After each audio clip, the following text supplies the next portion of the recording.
Tuloy-tuloy pa rin ang ating 6th anniversary celebration. Ito ang pangalawang episode na ating 3-part special. At ngayong unang biyernes ng buwan ng Hulyo, totally extreme adventures ang hinanda namin para sa inyo. Para sa una natin pasabog, inimbita ko ang isang taong malapit sa akin. Ako, bata pa lang kasi nakakasama ko na ito. Nako, kilala ko to. Palaban, sobra.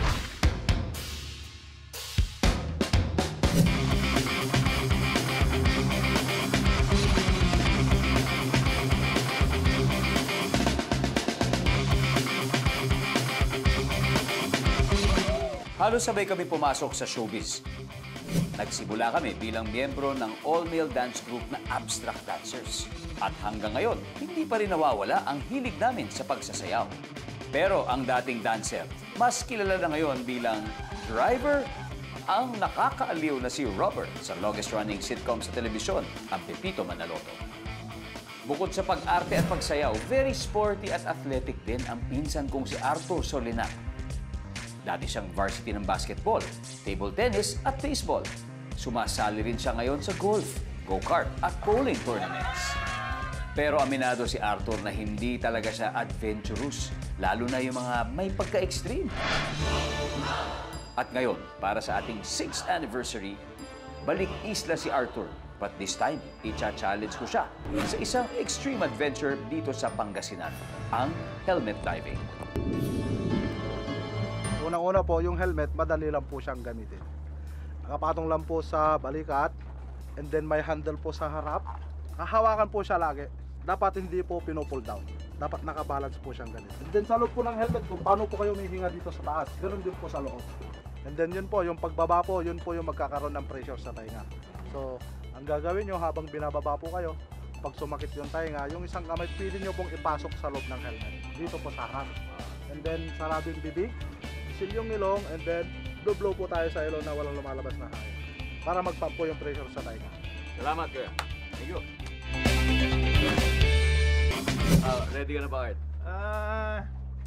Basta kasama ka, ready?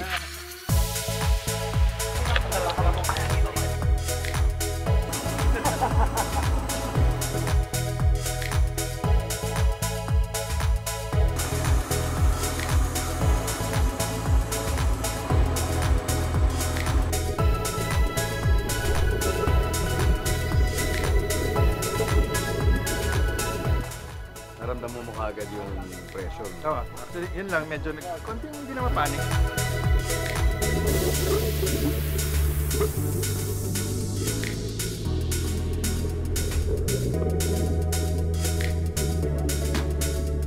Wow! Ha? Yun First lang, time mo? wow. First time? First Oo. time?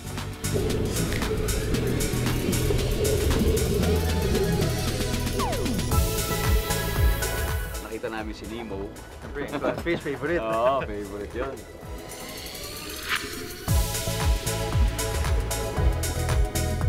Siyempre, yung pinakabida dito, yung giant lang. Meron parang protected area doon kung saan nandun yung mga giant plants.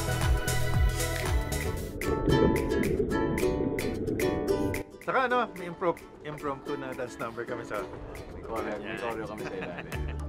Oo, tumayo kami doon. Tingin na alam na namin kung ano yung steps eh. At syempre, para mas memorable ang ating dive, may mensahe kami ni Arthur para sa inyong lahat.